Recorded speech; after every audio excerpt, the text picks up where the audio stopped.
Então, para fins de registros na gravação, hoje nós vamos tratar da segunda parte de Direito Internacional dos Direitos Humanos, no qual nós vamos tratar do Sistema Interamericano de Direitos Humanos e do TPI, o Tribunal Penal Internacional. A prova é na semana que vem, o conteúdo é o conteúdo do segundo bimestre, como vocês podem ver aí. Estamos no último tópico da disciplina.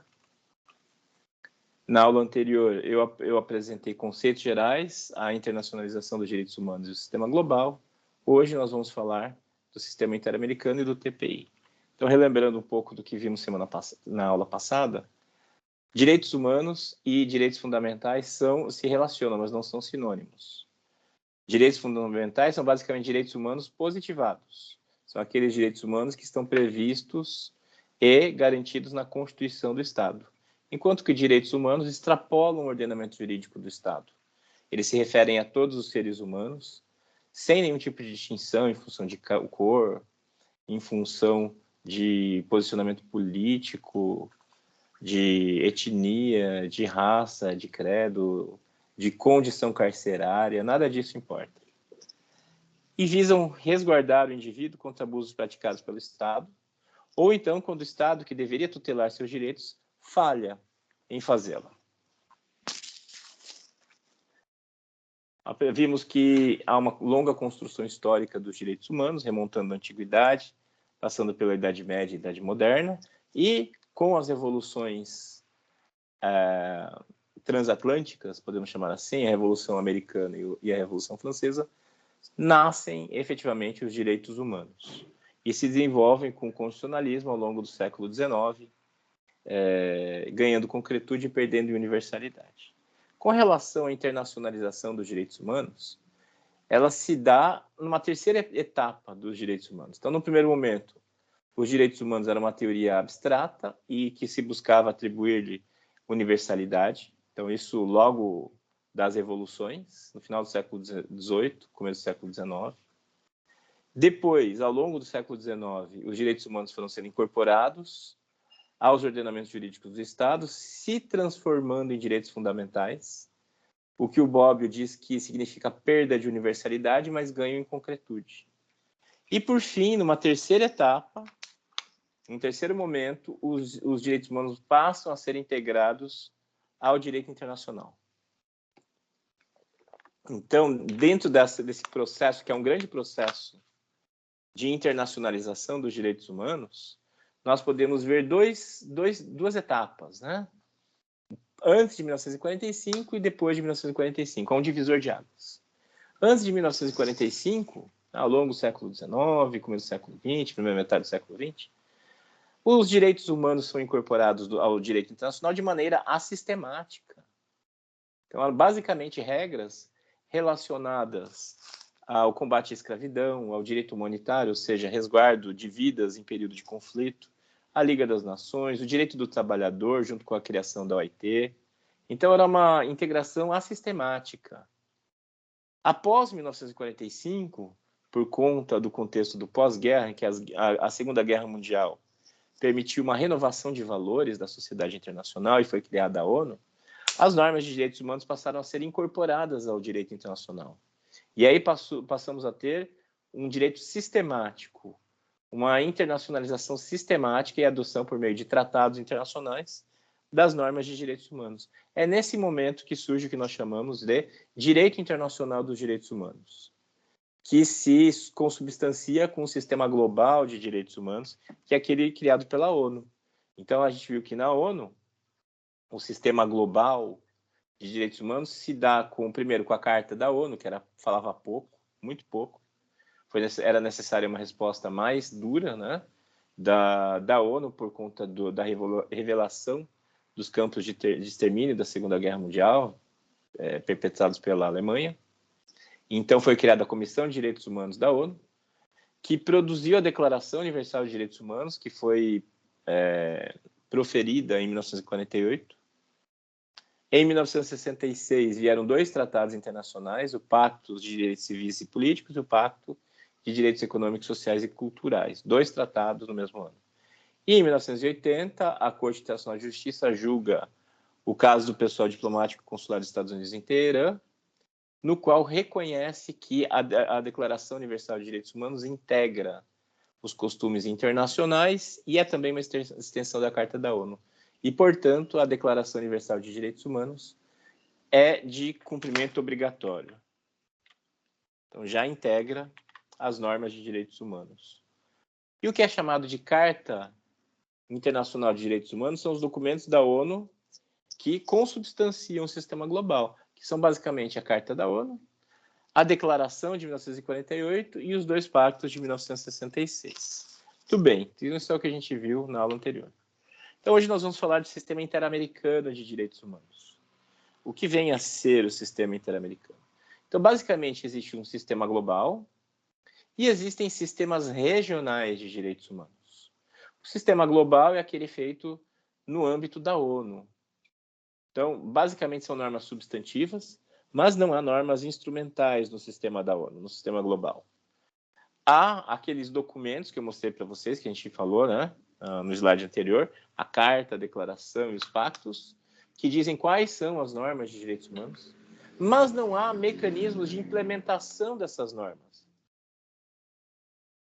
Não existe como executar, obrigar que uma norma seja cumprida no âmbito da ONU. Não existe nenhum órgão, nenhuma instância em que isso possa ser feito. Nesse caso, as questões são feitas, digamos assim, de maneira bem singela, de maneira política, né? A ONU atua politicamente nesse aspecto. Então, todos os organismos da ONU acabam sendo usados nesse sentido.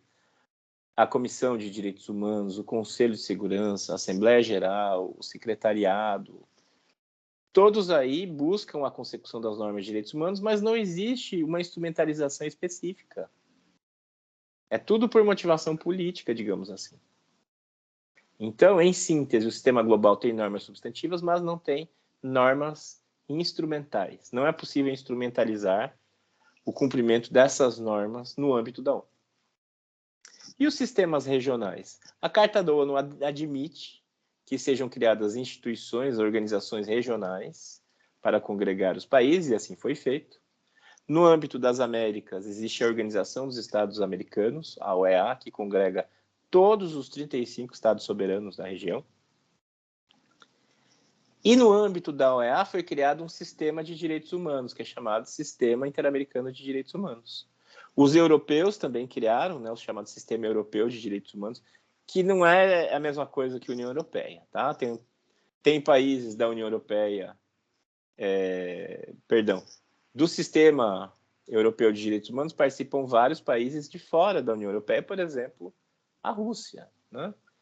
Então, os europeus têm lá o seu sistema próprio e o sistema africano também, que é um sistema bastante avançado, institucionalizado e que está em processo de reformulação, de ampliação, né? Então, o sistema africano é um dos mais avançados. E são basicamente os três principais sistemas regionais. Existe um incipiente sistema árabe, o sistema asiático, mas eles ainda estão longe de ter o aspecto institucional que tem esses outros três: o sistema europeu, o sistema africano e o sistema interamericano. O que nos interessa é o sistema interamericano. Ele foi criado no âmbito da OEA, então todos os 35 países das Américas integram o sistema interamericano de direitos humanos. E dentro desse sistema existem duas instituições com um papel fundamental, que são a Comissão Interamericana de Direitos Humanos e a Corte Interamericana de Direitos Humanos. Vamos chamá-las de Comissão IDH e Corte IDH. Tudo certo até aqui, gente? Estão acompanhando?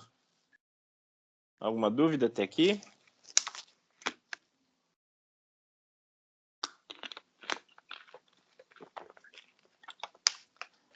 Bom, dado o silêncio, eu vou presumir que não, nenhuma dúvida. A cronologia do Sistema Interamericano de Direitos Humanos. Em 1948, foi feita a 9ª Conferência Internacional Americana, na cidade de Bogotá, na Colômbia, onde foi criada a OEA, com 35 países. A Carta da OEA foi firmada na ocasião, junto com a Declaração Americana de Direitos e Deveres do Homem. Então, a OEA foi criada, né, com a Carta, e junto com a Carta já veio a Declaração. a Declaração Americana dos Direitos e Deveres do Homem. Em 1960 foi criada a Comissão Interamericana de Direitos Humanos e em 1969 foi assinado o Pacto de São José da Costa Rica, cujo nome oficial é Convenção Americana sobre Direitos Humanos, com 25 estados-partes. O Brasil aderiu ao Pacto de São José da Costa Rica em 1992.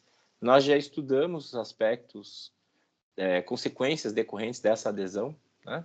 Nós vimos a questão do depositário infiel, que foi impactada diretamente por essa questão, pela adesão do Brasil ao Pacto de São José da Costa Rica. O que nos interessa aqui é entender que, nesse momento, o Brasil aderiu a uma norma regional, a um tratado de âmbito regional, em matéria de direitos humanos. Esse tratado é muito bom em direitos de primeira geração, mas ele é bastante restrito, genérico, em matéria de segunda geração de direitos humanos. Não se esqueçam que o contexto é o da Guerra Fria, quando os Estados Unidos defendiam, né, nesse contexto histórico, os direitos de primeira geração, os direitos civis e políticos, mas se opunham, como de certo modo ainda se opõem, a direitos humanos de segunda geração, que são os direitos econômicos, sociais e culturais. E, ao revés, a União Soviética defendia os direitos de segunda geração e se opunha aos direitos de primeira geração. Então, não é de se estranhar que a Declaração Americana de Direitos e Deveres do Homem fosse mais aprofundada em matéria de primeira geração e fosse tratasse apenas de modo en passant de direitos de segunda geração. Foi criado também a Corte Interamericana de Direitos Humanos nesse mesmo ano, e o Protocolo de São Salvador complementa o Pacto de São José da Costa Rica em direitos de segunda geração. Vejamos aí, né, a Declaração Americana de Direitos e Deveres do Homem. Perdão, aí é o Pacto de São José, está errado no slide. O artigo 26 diz: de desenvolvimento progressivo.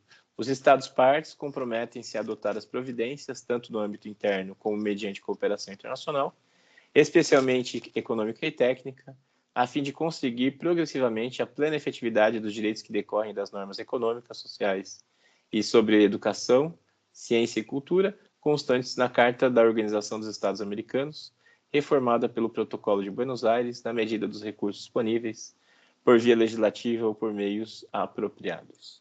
É uma referência bastante genérica, e diz que ainda de acordo, na medida dos recursos disponíveis, quer dizer, a obrigação nem se torna tão candente, tão peremptória para os estados. Deixa eu corrigir isso aí enquanto está na tela.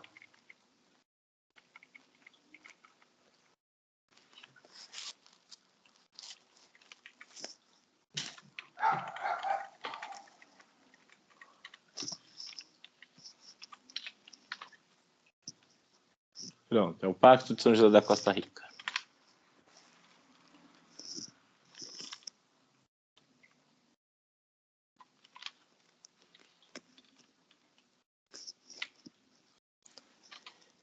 Então, o sistema interamericano tem dois órgãos, duas entidades, dois pilares: a Comissão Interamericana de Direitos Humanos e a Corte Interamericana de Direitos Humanos. A Comissão IDH é um órgão autônomo e consultivo da OEA. A sua sede fica em Washington. Ela foi criada pela Carta... a previsão de sua criação se deu pela Carta da OEA, mas suas atividades se iniciaram apenas em 1960. Existem 7 membros eleitos pela Assembleia Geral da OEA, e esses membros eleitos, os membros da comissão, são indicados pelos países, mas eles são eleitos a termo pessoal, eles não são representantes do Estado. Então, os integrantes da comissão não representam o Estado, né? Os Estados indicam, fazem uma candidatura, né? A Assembleia Geral elege, e esses indivíduos atuam de modo independente, eles não são representantes do Estado. A comissão faz, entre outras coisas, visitas em loco. Ela examina petições individuais ou de entidades não governamentais. Qualquer um pode peticionar a comissão. Os requisitos para que a comissão analise uma petição é que haja o esgotamento da jurisdição nacional dentro de 6 meses, sem dependência internacional.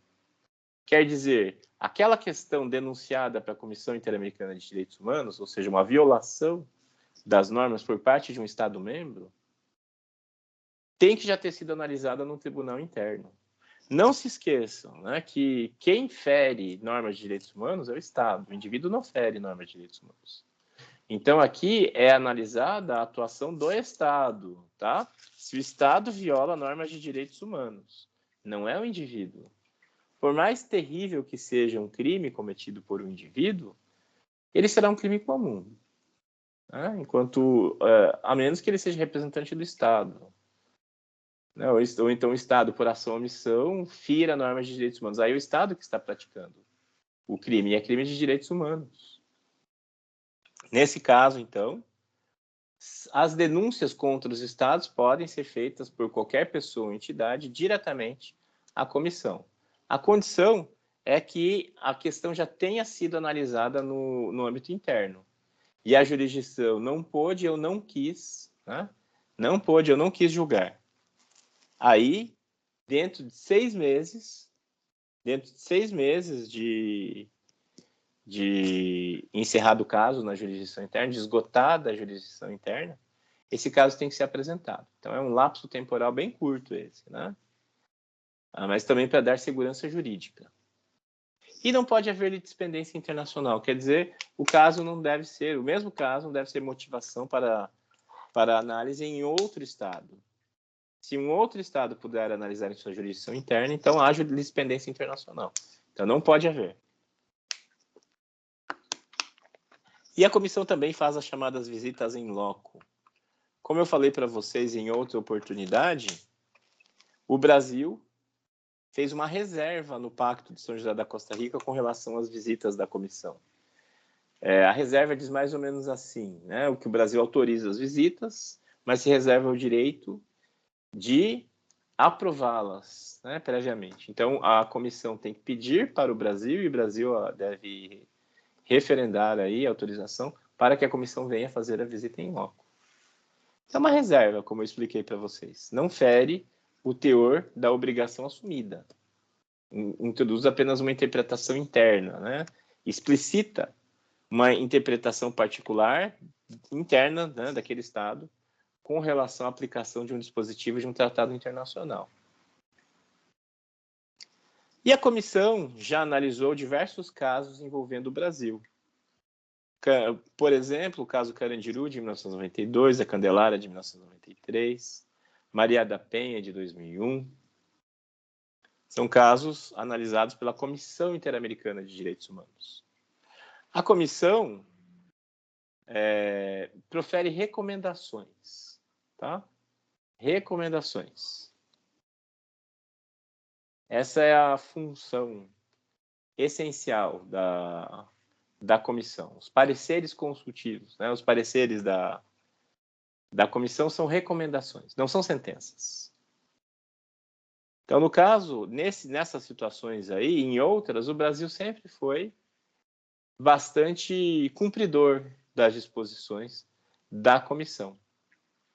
Então, no caso Carandiru, quando foram executados detentos na penitenciária do Carandiru, em São Paulo,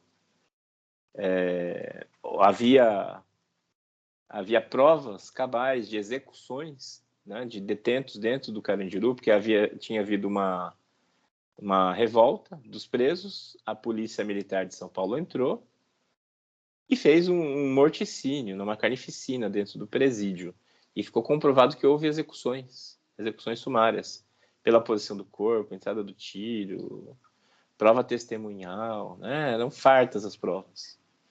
E a comissão condenou o Brasil por esse crime, a indenizar as famílias, a investigar a situação, punir os culpados. Candelária foi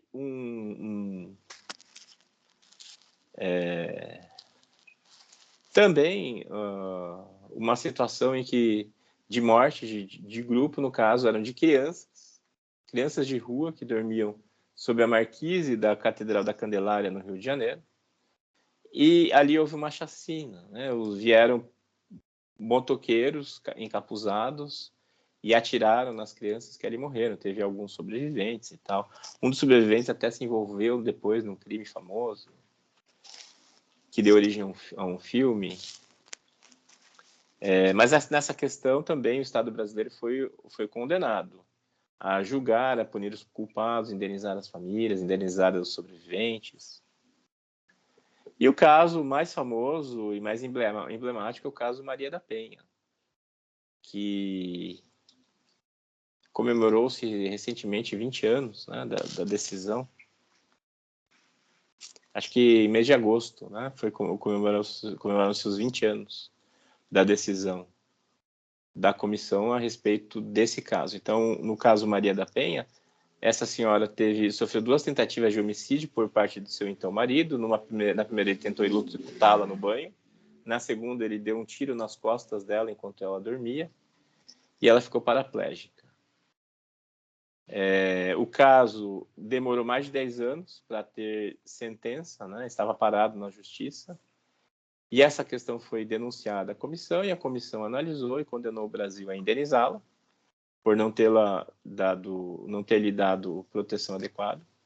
O Brasil foi condenado a investigar e punir os eventuais responsáveis, né, pelo atraso da ação. Então, averiguar, para dar andamento, e depois disso a ação teve andamento e o indivíduo foi condenado. E também recomendou que o Brasil adotasse uma legislação protetiva da mulher no ambiente doméstico, que o Brasil estaria defasado nesse termo em matéria de compromissos já assumidos. Então, o Brasil não vinha cumprindo normas de direitos humanos nesse sentido e era necessário criar uma legislação. E assim foi criada a lei que levou o nome dela, a Lei Maria da Penha. Aliás, esses dias, esta semana, um deputado estadual de Santa Catarina recebeu o ex-marido da senhora Maria da Penha, que foi condenado, né, cumpriu pena e tal, que ele tem uma outra versão, a suposta outra versão, e esse deputado deu vazão a essa versão e tal. É lamentável, lamentável. Está na internet, vocês podem pesquisar. A Corte Interamericana de Direitos Humanos é um órgão jurisdicional, ou seja, composto por juízes, e profere sentenças. Sua sede é em São José, na Costa Rica. É composto por 7 juízes. As reuniões são anuais por 2 meses. Ela não é permanente. A corte não é permanente. Ela se reúne por 2 meses. Inclusive, eu conheci um juiz brasileiro, Luiz Caldas, que é advogado no Rio de Janeiro. E por 2 meses ele atua em São José da Costa Rica, e no restante do ano ele fica no seu escritório no Rio de Janeiro. O único requisito para ser juiz é que atenda aos requisitos da legislação local para ser ministro do tribunal mais alto. São essas as únicas condições. E a pessoa não precisa se desvincular, né, de outras atividades. E ele atua desde 1979. A Corte DH tem 2 funções, tem uma competência consultiva e uma competência contenciosa. Dos 35 países da OEA, 22 reconhecem a jurisdição, o Brasil entre eles. Então, não são todos os países que reconhecem a Corte, né? Basicamente, países latino-americanos. Os Estados Unidos não reconhecem, vários países do Caribe não reconhecem, e boa parte dos países latino-americanos reconhecem, né, a Corte. Inclusive, há alguns tantos anos, se discutia a possibilidade de criação de um tribunal de direitos humanos latino-americano, e o grande contra-argumento é que era desnecessário, porque a Corte Interamericana de Direitos Humanos já fazia praticamente esse trabalho, porque são praticamente só países latino-americanos que integram a Corte. A comissão e os estados podem submeter casos. Então, diferentemente da comissão, não é qualquer um que pode ter acesso à Corte. A Corte julga casos que lhes sejam submetidos pela comissão, que é o que normalmente acontece, né? Chega um caso à comissão e a comissão acha que aquela situação é complexa o suficiente e merece uma análise judicial. E aí é enviada para que a corte julgue. Menos comum é que o Estado denuncie a violação de direitos humanos. Basicamente é quando o Estado denuncia outro, né? E quando há um conflito entre Estados, Então, é menos comum de acontecer. O mais comum é a comissão. A comissão encaminha casos para a corte. A corte dá uma sentença que é definitiva e inapelável. E o que a corte julga? Julga a responsabilidade dos estados, não julga indivíduos. A corte IDH julga o estado, não julga o indivíduo. Diferente do TPI, de que a gente vai tratar daqui a pouco, tá? O TPI julga pessoas, julga indivíduos. A corte IDH julga estados. É o estado que está no banco dos réus. E o Brasil já foi condenado em vários casos, né? Alguns casos emblemáticos. O caso Urso Branco, de 2002, uma penitenciária em Rondônia. O caso Gomes Lund, de 2010, uma guerrilheira do Araguaia, cujo corpo foi descoberto, né, lá no Araguaia, com sinais de execução. E o caso Vladimir Herzog, de 2018, caso de um jornalista da TV Cultura, que foi intimado a comparecer ao DOI-CODE, no Rio de Janeiro.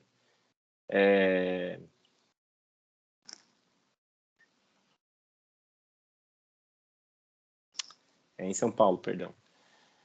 Ele compareceu e depois encontraram o corpo dele, supostamente enforcado na cela.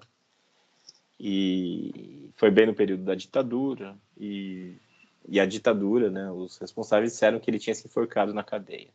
Mas havia vários indícios de que ele não tinha se enforcado e que ele tinha sido torturado e morto, né, no interrogatório. Esse caso foi encerrado por conta da lei de anistia. 2 vezes que se tentou reabrir o caso, as 2 vezes foram impedidas, e a Corte IDH determinou que o Brasil reinstare o caso, reabra o caso. Então, nunca ninguém foi condenado pela morte do Vladimir Herzog, por conta da lei de anistia. E a Corte IDH entende que isso fere os compromissos internacionais do Brasil em matéria de direitos humanos e determinou que o caso seja reaberto. Então, esses são alguns dos casos emblemáticos envolvendo o Brasil na Corte IDH. Uma distinção, né, para encerrar esse tópico, entre o sistema global e o sistema interamericano de direitos humanos. O sistema global também é chamado por algumas fontes como sistema universal de direitos humanos. O sistema global é o da ONU, da Organização das Nações Unidas, o sistema interamericano é da OEA. O documento basilar, o documento que dá origem a esse sistema, no caso da ONU, é a Carta da ONU, Carta das Nações Unidas de 1945. No caso da OEA, a Carta da OEA, que criou a entidade em 1948. Em ambos os casos, nós temos declarações.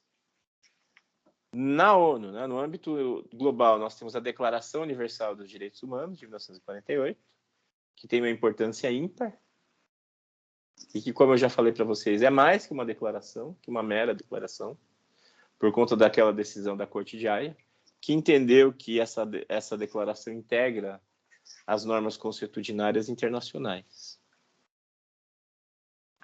E no lado do sistema interamericano, nós temos também uma declaração, um documento, que era, a princípio, a princípio, e em princípio, uma enunciação de valores morais que vão orientar a atuação futura dos Estados. E essa declaração é a Declaração Americana dos Direitos e Deveres do Homem, de 1948.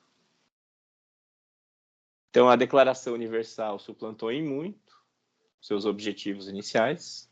A Declaração Americana permanece como uma declaração, uma enunciação unilateral dos Estados dos valores pelos quais buscar-se-ão orientar. Também há tratados internacionais em ambos os sistemas. No sistema global, há 2 tratados internacionais, os Pactos de 1966, o Pacto das Nações Unidas sobre Direitos Civis e Políticos e o Pacto das Nações Unidas sobre Direitos Econômicos, Sociais e Culturais. O primeiro é de primeira geração, o segundo de segunda geração. O primeiro para atender os pleitos dos Estados Unidos, o segundo para atender os pleitos da então União Soviética. No sistema interamericano, nós temos um tratado também, né, que é a Convenção Americana dos Direitos Humanos, que nós conhecemos como o Pacto de São José da Costa Rica, de 1969. Notem que as datas são muito próximas, né? São muito parecidas, e há uma correlação aí bastante evidente entre os dois sistemas. Então, há uma entidade, há uma carta fundacional, há uma declaração, há tratado internacional. As datas são próximas, com uma particularidade: a Declaração Americana é alguns meses mais velha que a Declaração Universal. A Declaração Universal é de dezembro. A Declaração Americana, eu acho que é de junho. Deixa eu dar um Google aqui bem rápido.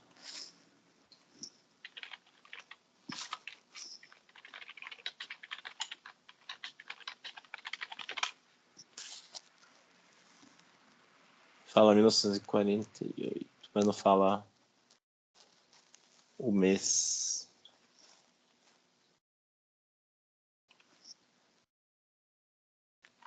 Deixa eu ver se tem um mês no final dela. Não, não tem. Enfim, ela é alguns meses mais antiga que a Declaração Universal. E com isso nós encerramos, né, a distinção sistema interamericano e sistema de distinção. Ah, não, falta falar ainda esses aspectos. O sistema global tem normas substantivas, normas que consubstanciam os direitos humanos, mas não tem normas instrumentais, normas procedimentais. Não há como instrumentalizar essas normas. Enquanto que no sistema interamericano nós temos normas substantivas, que são essas que estão aí acima, e também temos normas instrumentais previstas, sobretudo na Convenção Americana de Direitos Humanos, né? Na Carta e na Convenção Americana. Há normas instrumentais, normas que dizem como estabelecer um procedimento com vistas ao cumprimento das normas substantivas, das normas materiais. E temos dois órgãos, a Comissão IDH e a Corte IDH. Na ONU não há nada parecido, tá? Não temos órgãos na ONU, tal como temos aqui no sistema interamericano, no nosso sistema regional. Muito bem, com isso nós encerramos. Vamos ao Tribunal Penal Internacional, o TPI. Como eu disse, não há nenhum caso julgado que o Brasil esteja envolvido. Os casos são basicamente casos africanos. E, recentemente, alguns casos da Ásia, da Europa, né, de fora da África. Mas o Brasil é parte desde a sua fundação, né, e há a perspectiva de que um brasileiro venha a ser julgado daqui a alguns anos pelo TPI. Então, é importante conhecer o seu funcionamento e as bases que norteiam o funcionamento, a gestão do Tribunal Penal Internacional. Então, ele foi criado pela Conferência de Roma. Na Conferência de Roma, em 1998, foi redigido, assinado, o Estatuto de Roma, que é um tratado internacional que reúne os países que participaram da Conferência de Roma. E desses 120 países, participaram 120 países. Esses 120 países estabeleceram que o tribunal seria fundado quando fosse atingida a 60ª ratificação. Então, o tratado foi aberto para assinatura, né?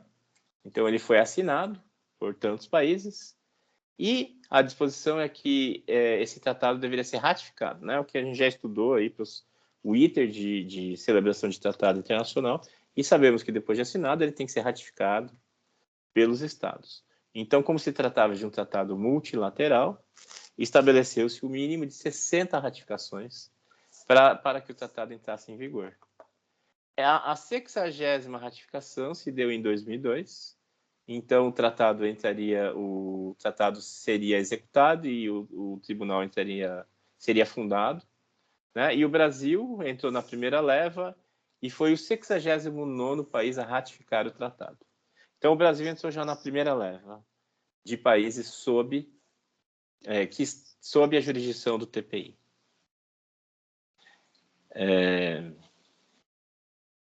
E o TPI é considerado não, né? Ele é o primeiro Tribunal Penal Internacional permanente.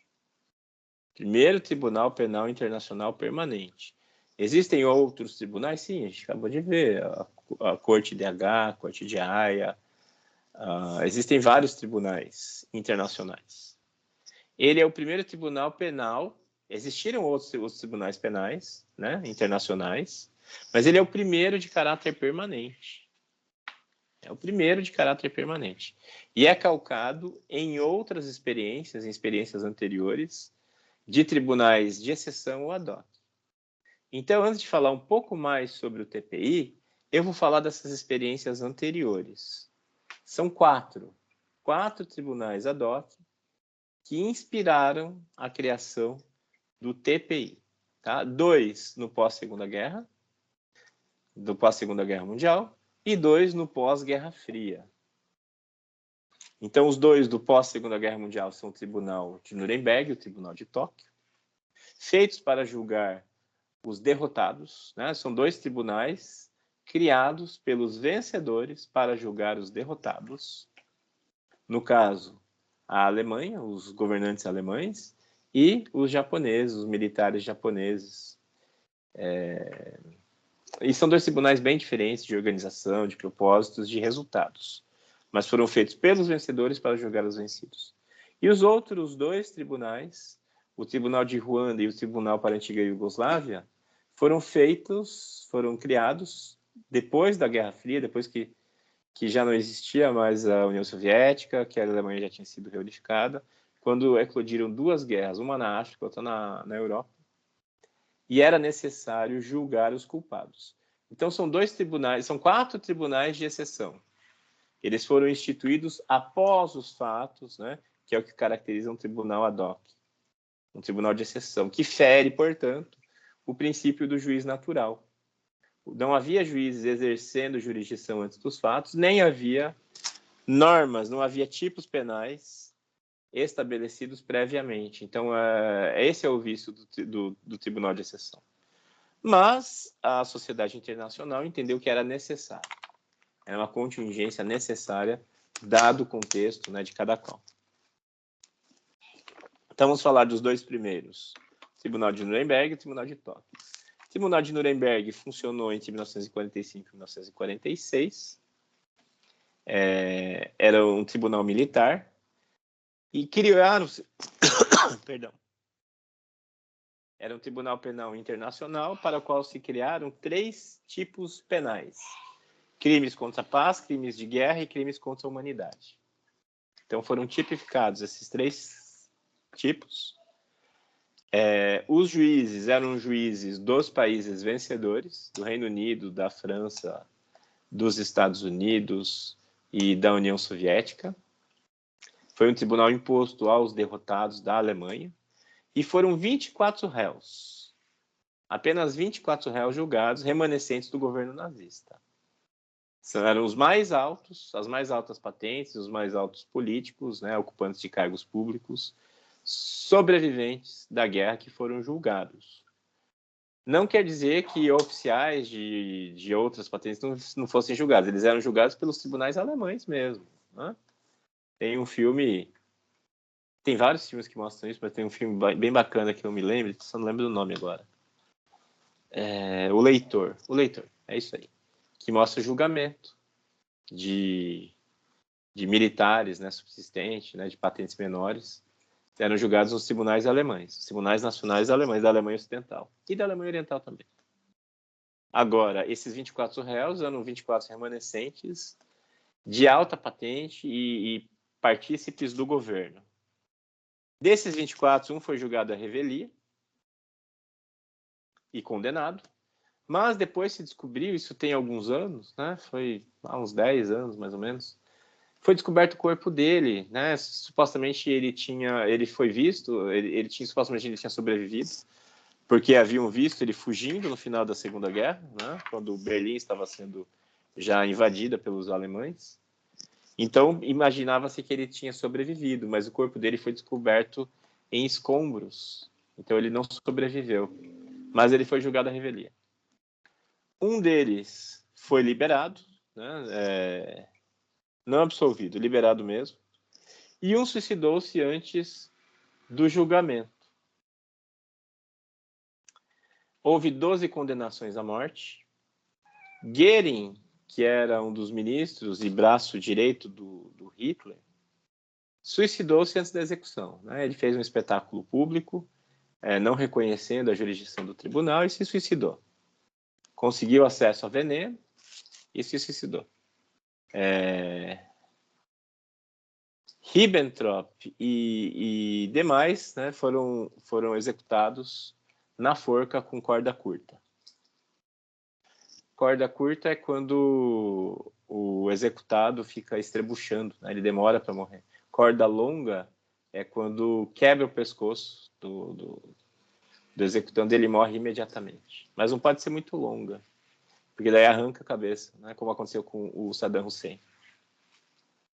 3 foram condenados à prisão perpétua, 2 a 20 anos, uma condenação de 15 anos, uma de 10 anos, e houve 3 absolvições. Nossa, fugiu o nome dele. Mas o arquiteto do Hitler foi um desses condenados. Ele foi condenado, se não me engano, a 20 anos, ele cumpriu a pena. Como era o nome dele? Fugiu agora. E ele voltou e teve uma vida normal, rico, né? Porque ele ficou muito rico, comprando obras de arte de judeus que estavam fugindo, pagando uma barganha. E aí ele, depois que cumpriu a pena, viveu como milionário, né? Fruto do seu roubo aí e da exploração do regime nazista. É o Goebbels, professor? Gilmara, você está falando e eu não estou ouvindo, perdão. Tá aqui. É o Goebbels? Pois não, Gilmara. Não é o Goebbels. O Goebbels se suicidou com os filhos. Deixa eu me lembrar o nome dele. Arquiteto do Hitler, peraí.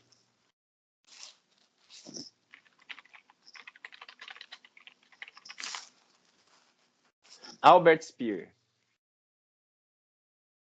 Ele que fazia todos os projetos grandiosos de construção de Berlim, de Nuremberg, né, das cidades todas. Ele que era o arquiteto, ele tinha uma arquitetura muito inspirada nos desenhos, nas linhas romanas e gregas, coisa que agradava o Hitler. E ele fazia projetos que deveriam durar 1 milênio, né, para virarem ruínas e deixarem resquícios. Alguém mais tinha falado? Meu som estava ruim, eu vi que a Gilmara estava falando só porque apareceu aqui. Não? Ninguém mais tinha falado?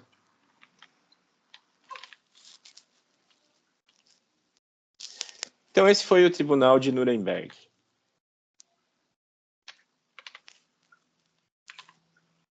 O Tribunal de Tóquio funcionou entre 1946 e 1948. Era o nome oficial Tribunal Militar Internacional para o Extremo Oriente.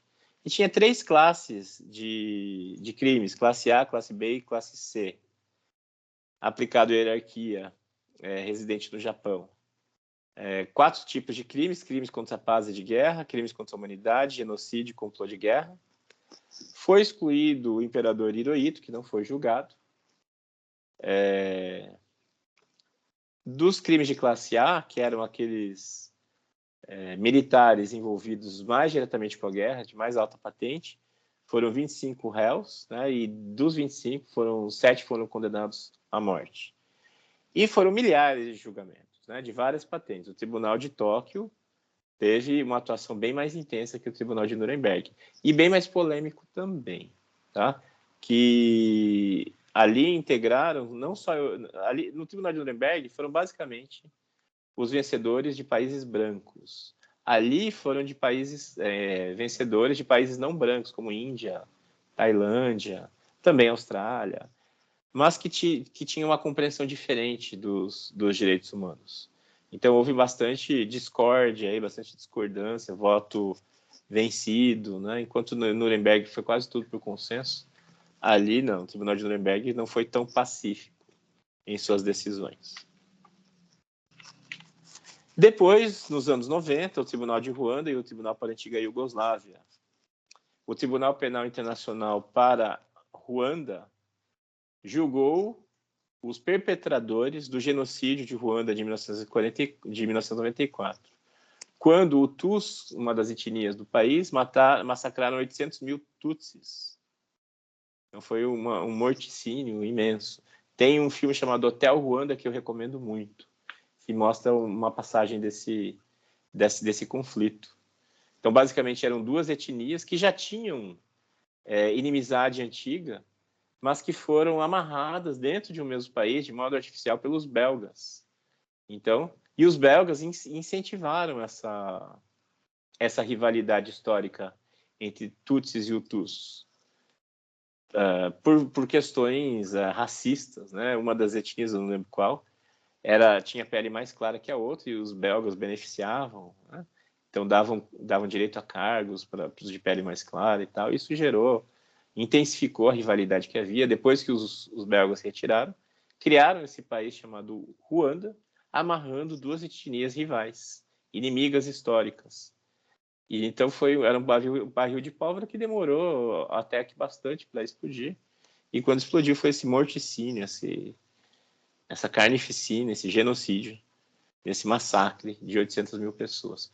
O filme Hotel Ruanda mostra um episódio de um hotel de luxo cujo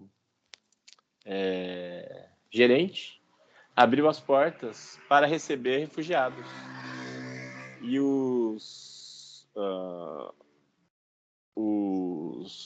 as facções não invadiam o hotel porque recebiam propina, né? E esses refugiados eram tratados como hóspedes do hotel. Então, eles preservaram aquelas vidas ali.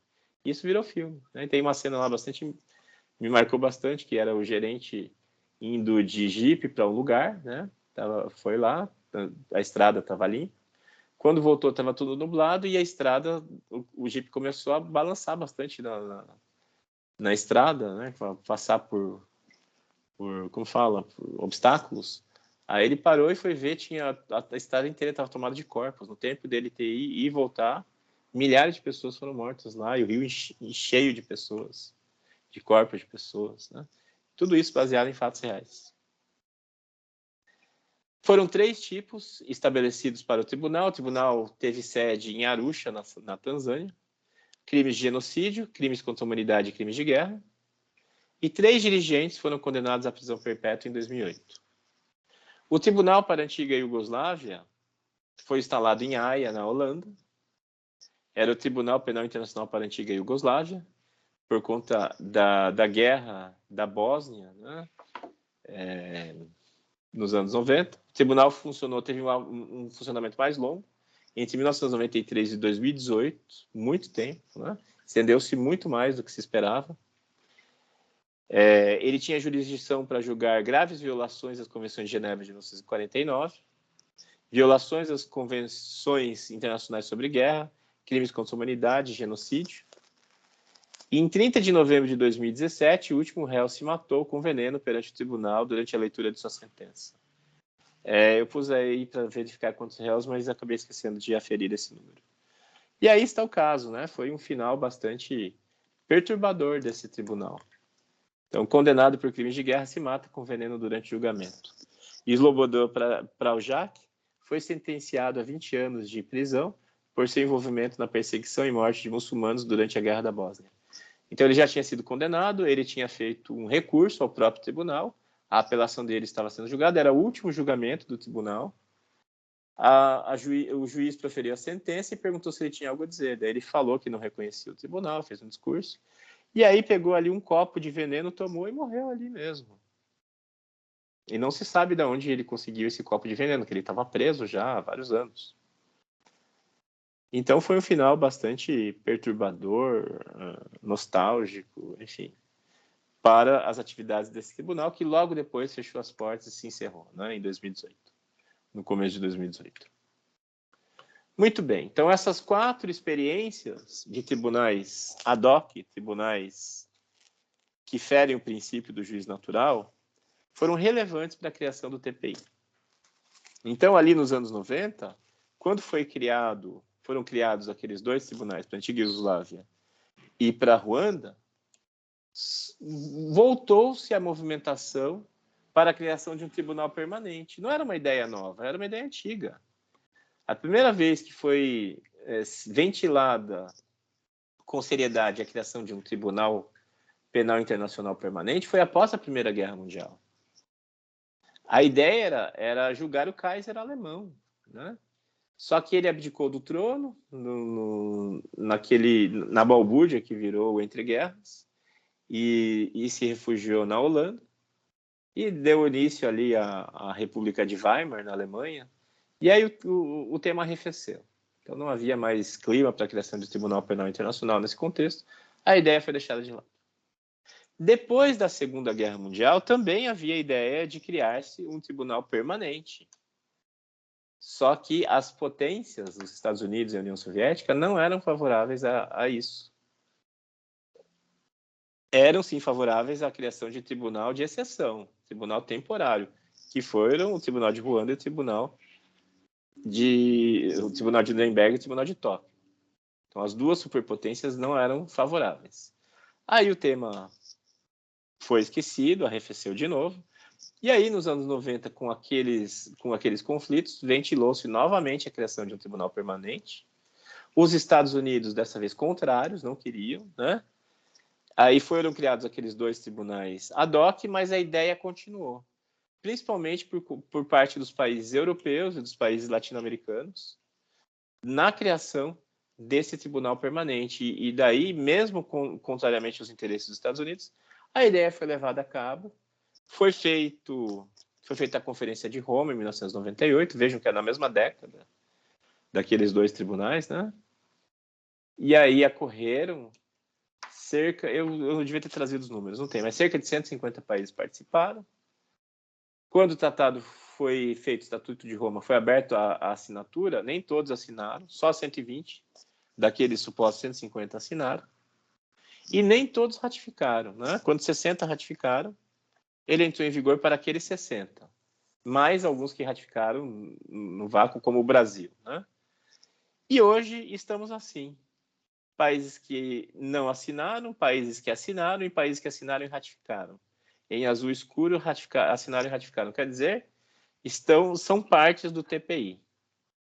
Vejam que é boa parte da América Latina, mais o Canadá, quase toda a Europa Ocidental e boa parte da Europa Oriental, vários países da África, alguns países da Ásia, alguns países da Oceania. São hoje cerca de 120 países que reconhecem a jurisdição do TPI, tá? Esses países reconhecem a jurisdição. Quem assinou não está vinculado, né? Quem só assinou não está vinculado. Por exemplo, a Rússia assinou, mas não ratificou. Então, a gente já estudou isso, a gente sabe como funciona o tratado internacional. Então, para o país se vincular ao Estado, tem que ratificá-lo. O Brasil é parte. E como funciona, então, o TPI? Quando a prática de um dos crimes, são 4 tipos penais, de um dos crimes tipificados no Estatuto de Roma, e o Estado não pôde ou não quis julgar, o TPI atua como jurisdição subsidiária. Ele fala assim, país, você não julgou, dá licença que eu vou julgar. É seu dever julgar, mas se você não julgou porque não quis ou não pôde, eu vou julgar. Então se diz que o TPI tem jurisdição subsidiária ou complementar à dos Estados. Ele só julga se o país não julgar, tá?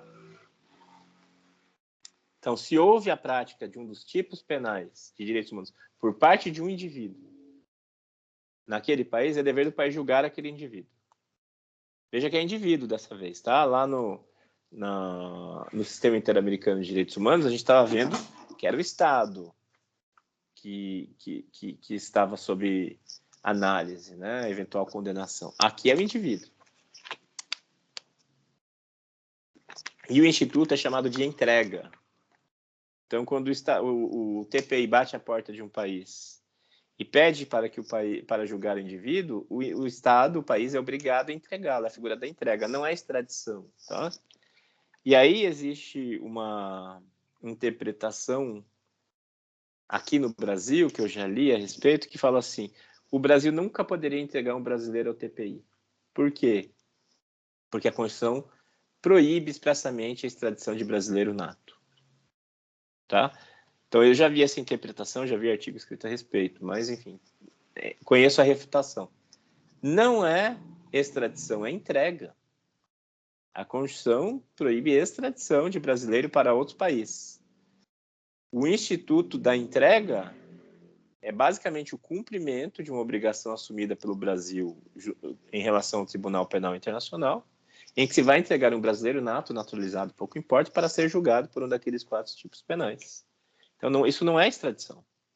Não é entrega à soberania estrangeira. Não é a mesma coisa. E os Estados Unidos? Tem a questão dos Estados Unidos, porque há uma discussão. Os Estados Unidos assinou ou não assinou o Tratado de Roma, né? O Estatuto de Roma? Então, aqui tem uma explicação. Durante o governo Clinton, em 2000, os Estados Unidos chegaram a assinar o Estatuto de Roma. Os Estados Unidos posaram para a foto, assinaram sim. Mas 2 anos depois, declararam formalmente não apenas sua intenção de não se tornarem parte do Estatuto, mas também inexistência de quaisquer deveres decorrentes da assinatura. Então aí vale para eles esse meme, né? Assina o tratado sem ratificar, combate seus objetivos e propósitos. O que é a hipocrisia, né? Então, uma das regras, uma das normas da Convenção de Viena é que o Estado que assine tem a obrigação de não combater os objetivos e propósitos do tratado. É o que significa assinatura. Aceita e não vai combater. E os Estados Unidos fizeram o contrário, né? Eles assinaram, retiraram a assinatura e passaram a combater os objetivos e propósitos. Combater como? Primeiro, eles queriam naufragar o tratado, não conseguiram. Depois eles tentaram amenizar, não conseguiram. A partir daí, eles passaram a fazer tratados bilaterais com países para que esses países não denunciem soldados, generais dos Estados Unidos por crimes de guerra, crimes de agressão, né? Os crimes tipificados no Estatuto. Então, o país está fazendo tratados bilaterais para esvaziar o Estatuto de Roma em relação aos seus soldados, em relação ao seu corpo militar.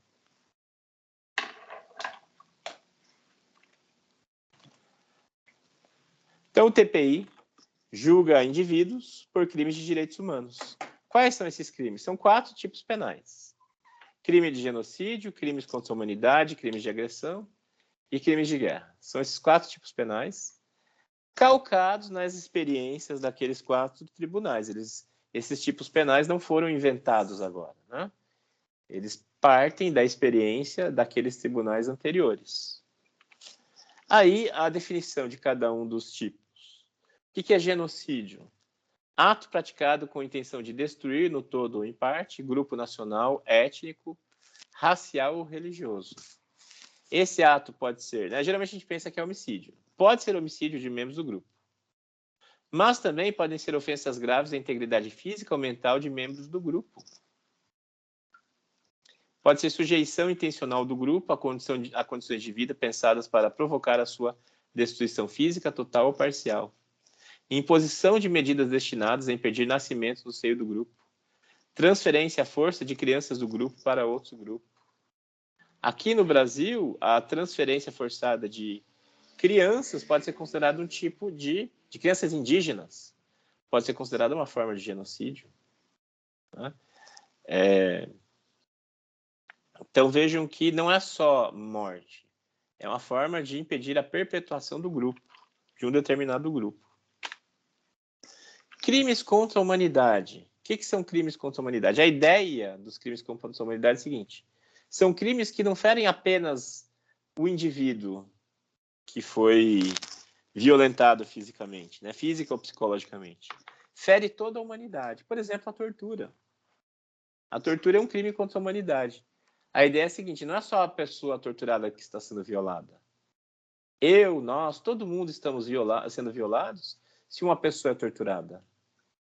Aquele ato de tortura me atinge também, me ofende. Então é um crime contra a humanidade. Ao se praticar tortura, ofende-se a dignidade de toda a humanidade. Essa é a ideia de crime contra a humanidade. E a sua definição é ato cometido no quadro de um ataque generalizado ou sistemático contra qualquer população civil, havendo conhecimento desse ataque. Esse ato pode ser homicídio, extermínio, escravidão, deportação ou transferência à força de uma população, coisa que o Stalin fazia, na União Soviética. Então, populações inteiras eram transferidas para a Sibéria como punição. Prisão, outra forma de privação da liberdade física grave, em violação das normas fundamentais do direito internacional. Tortura, violação, escravatura sexual, prostituição forçada, gravidez à força, esterilização à força ou qualquer outra forma de violência no campo sexual de gravidade comparável. Desaparecimento forçado de pessoas, crime de apartheid, etc. Então, é assim que se consubstancia o crime contra a humanidade, né? E crimes de guerra? São violações graves às Convenções de Genebra de 1949. Então, são normas do direito internacional dos conflitos armados. Por exemplo, homicídio doloso, tortura, tomada de reféns, ataque contra a população civil ou vítimas de guerra. Então, qualquer violação às Convenções de Genebra de 1949, que estabelecem o direito humanitário, pena que a gente não tem tempo para falar disso, são crimes de guerra. 2. Atacar intencionalmente a população civil em geral ou civis que não participem diretamente das hostilidades. 3. Atacar intencionalmente bens civis, ou seja, bens que não sejam objetivos militares. Por exemplo, atacar um museu, uma obra arquitetônica. 4. Atacar ou bombardear por qualquer meio aglomerados populacionais, habitações ou edifícios que não estejam defendidos e que não sejam objetivos militares. Bombardear uma cidade, uma universidade, igreja, bairros residenciais. 5. Matar ou ferir a traição pessoas pertencentes à nação ou ao exército inimigos, etc. Dentre vários outros atos descritos no Tratado de Roma, no Estatuto de Roma. Então, aí é um excerto, tá? Só para ilustrar para vocês o que caracteriza o crime de guerra. E, por fim, o crime de agressão. É um crime previsto desde a redação original do Estatuto de Roma, mas que ficou pendente de tipificação. O Estatuto de Roma concluiu-se sem dizer o que era crime de agressão. Isso veio só em 2017, quando os estados, por consenso, resolveram ativar e estabelecer um quarto tipo penal. Então, ele ficou pendente de tipificação. E o que é crime de agressão nessa definição que veio em 2017? Significa ataque à soberania, integridade territorial ou independência de um país por parte de outro.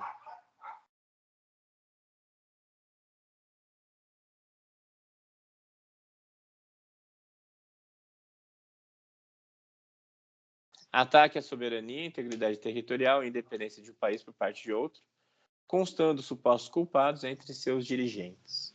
Então, o crime de agressão é basicamente dar início à guerra, quando os dirigentes de um país planejam uma guerra, né, e levam a cabo. Então, esses podem ser julgados por crimes de agressão. Aqui, um meme que fala assim: o Tribunal de Haia é uma corte de justiça internacional. Lá são julgados os crimes contra a humanidade, de guerra, agressão e genocídio. E o senhor sabe o número de lá? Há um equívoco nessa tira do Armandinho, do Alexandre Beck. O TPI se chama Tribunal Penal Internacional.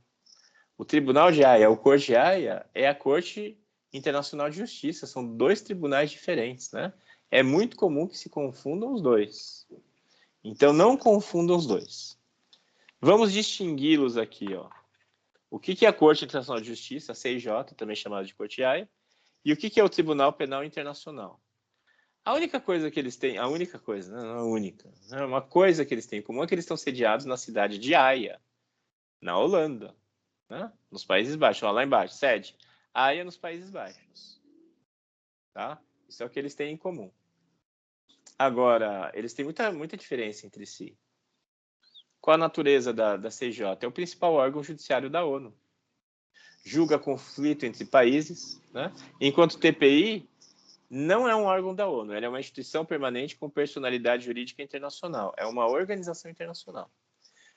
Cogitou-se que ele fosse um órgão da ONU, mas não foi essa a decisão tomada pelos países participantes da Conferência de Roma.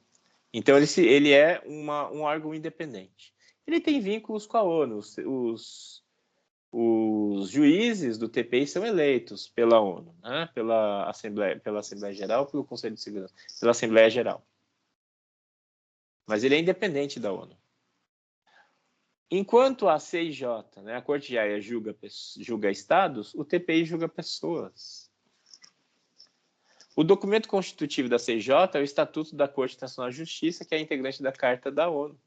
O do TPI é o Estatuto de Roma, de 98.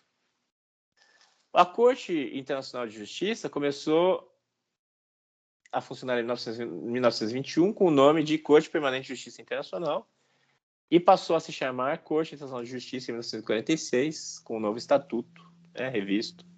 Tudo isso é a Corte de Haia. E o TPI começou a funcionar em 2004, após 60 ratificações, lembrando que o Brasil fez a 69ª ratificação. A Corte de Haia decide controvérsias de acordo com o direito internacional. Então, 2 países que têm um conflito podem submeter esse conflito à Corte de Haia. Já o TPI julga pessoas responsáveis pelos crimes de maior gravidade com alcance internacional, que são aqueles 4 tipos penais: crimes contra a humanidade, genocídio, crimes de guerra e crime de agressão. A CIJ, a Corte de Haia, a sua jurisdição é estabelecida pela cláusula facultativa de jurisdição obrigatória. A cláusula Raul Fernandes, que a gente estudou há meses. O país não é obrigado a acatar a jurisdição da Corte, mas a partir do momento que acata, a jurisdição se torna obrigatória. É a cláusula facultativa de jurisdição obrigatória. Cláusula Raul Fernandes. E o TPI, o que ele faz? Ele tem jurisdição complementar às jurisdições penais nacionais. O país, a partir do momento que adere ao TPI, o TPI se torna uma jurisdição complementar ao país. Se o país não julgar alguém por um daqueles 4 tipos penais, o TPI fala: dá licença que eu vou julgar. A Corte Internacional de Justiça, a Corte de Haia, profere sentenças e pareceres consultivos. E o TPI profere sentenças condenatórias. São 2 tribunais diferentes, tá? 2 tribunais diferentes. Um é a Corte de Haia, outro é o TPI. Um julga estados, outro julga pessoas. Um é da ONU, outro é uma organização internacional independente, né? Tudo isso de diferença. O problema é que muita gente chama o TPI de Corte de Haia. Está errado, ou Tribunal de Haia. Não é esse o nome. Não é esse o nome. Corte de Haia ou Tribunal de Haia é a Corte Internacional de Justiça. E é isso. Para fechar, um último meme, que também usa inadequadamente o nome. Não é Tribunal de Haia. Não é Tribunal de Haia. Aí seria a Corte de Haia. Perdão, o Tribunal Penal Internacional. Tá? O Tribunal ou Corte de Haia não julga pessoas. Aí nós temos uma situação de julgamento de indivíduo, né? Por crimes contra a humanidade. E é isso. Encerramos a disciplina. Encerramos o conteúdo. Semana que vem é prova. Alguma dúvida? Encerramos aqui. Tudo bem, encerramos aqui então.